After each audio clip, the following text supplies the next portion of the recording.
We have a terrific opportunity today to catch up with Peter Trovato, and Minuteman Hockey fans remember Peter from his accomplishments on the ice.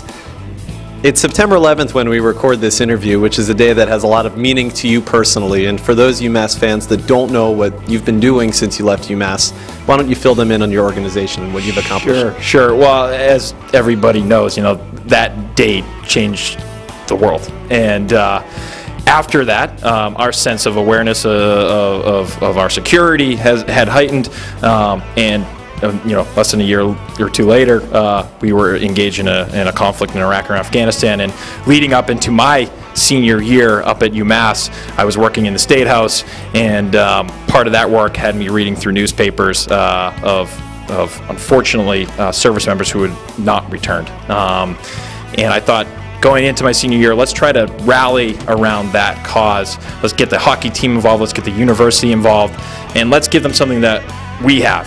I was an okay hockey player that got some money to go to school. I said, let's try to raise some money for these children who've lost a parent, who've made the ultimate sacrifice for our cause here, for the greater freedom, and let's raise some money for them to go to school someday. So that's what we did. We started off real small at UMass. It was a $50 donation.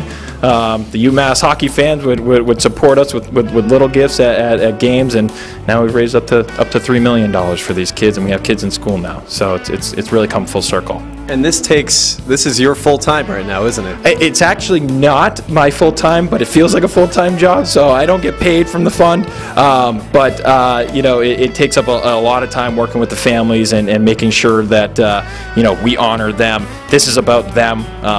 We have a great group of trustees who have supported us. So yeah, it's a busy schedule keeping up with this, but it's so worth it once you meet the families and hear their story. You're glad to do it. Still follow the hockey team? Oh, absolutely. I try to stay in close contact with Toot every once in a while and see how they're doing. And when I left in '05, we hadn't made the national tournament. It was great to see them accomplish that goal, and I think they're going to continue to surprise a lot of people. And it's a great program up there. It's an easy school to recruit for in my mind.